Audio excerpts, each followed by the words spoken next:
The Chilean economy is one of the strongest in Latin America. To understand its economic strength, we must first understand its history. Here is a brief clip from the PBS documentary Commanding Heights, which explains Pinochet's economic reforms. These reforms brought Chile into a more open market and still influence its trade theories today. Friedman told Pinochet that he needed to take decisive and immediate action to defeat inflation. Friedman said, well, I'm going to give you an example.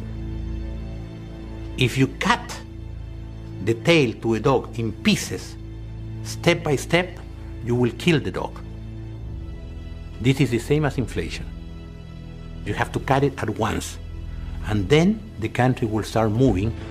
Milton's presence probably helped to stiffen the spine of people who were trying to insist on better economic policies. That's the period when the takeoff of the Chilean economy really began. The major reforms were made. The junta called on the Chicago boys to rescue the economy. 500 state-owned businesses were privatized. Government budgets were cut. Import tariffs were swept away. The markets were given free rein. The economy of Chile is primarily based on the export of minerals, which account for about half of its total value of exports. Copper is the country's most valuable resource, and Chile is the world's largest producer. Agriculture is the main occupation of only about 15% of Chile's population, accounts for only 6% of its total national wealth, and produces less than half of its domestic needs, which is a large issue.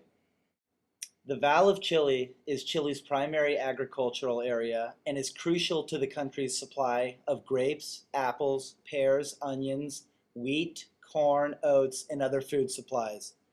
Chile's main industries include copper and other minerals, processed food, fish meal, iron and steel, wood and wood products, transportation equipment, textiles, and many others. Chile imports most heavily from the United States, accounting for 25% of overall imports, with China next accounting for 16%. Finally, Argentina and Brazil each account for 13% of total imports. The top goods imported include fruit and nuts at 28% and 14% being rubber.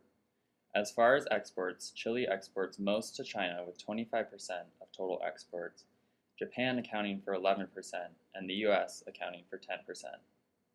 87% of exports are industrial and electrical machinery. Copper accounts for 34% of exports, with total metal alloys equaling over 2/3 of Chile export production.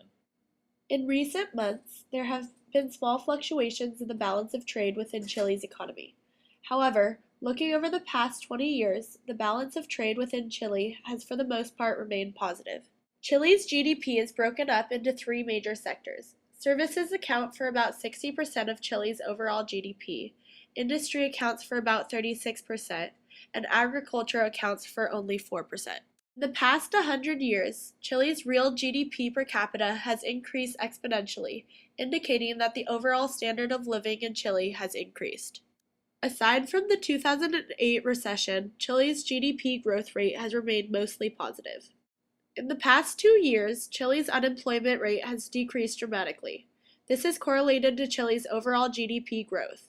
Because Chileans are earning more, they are not desperately searching for work. At the end of 2011, Chile's unemployment rate was about 7.2%. However, since July 2013, the unemployment rate has dropped to about 5.7%, which is a 20.8% decrease over the past 2.5 years. In recent years, Chile's inflation rate has remained relatively low, not exceeding 4.4%. In January of 2012, Chile's inflation rate was 4.4%. Now, Chile's inflation rate is about 2%, which is a 55% decrease over the last 2.5 years. Chile is a member country of various free trade agreements, the first of which is the Trans-Pacific Agreement. The goal of the negotiating process of the Trans-Pacific Partnership Agreement is to create a platform for economic integration across the Asia-Pacific region. The countries participating in the negotiations of the TPP, including Chile, intend to design a high-quality, inclusive agreement that lays the foundations for economic growth, the development and generation of employment in the member countries, and that in turn become the basis of future Asia-Pacific Free Trade Agreement. Another free trade agreement that Chile is a member of is with the United States. The U.S.-Chile Free Trade Agreement entered into force on January 1, 2004. The United States-Chile FTA eliminates tariffs and open markets. It reduces barriers for trade and services, provides protection for intellectual property, ensures regulatory transparency, guarantees non-discrimination in the trade of digital products, and commits the parties to maintain competition laws that prohibit anti-competitive business conduct and requires effective labor and environmental enforcement.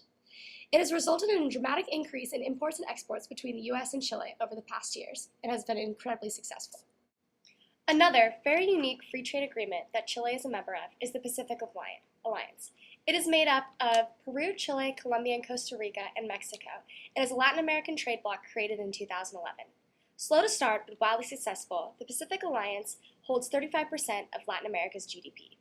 It also just decided to liberalize 92% of trade between countries.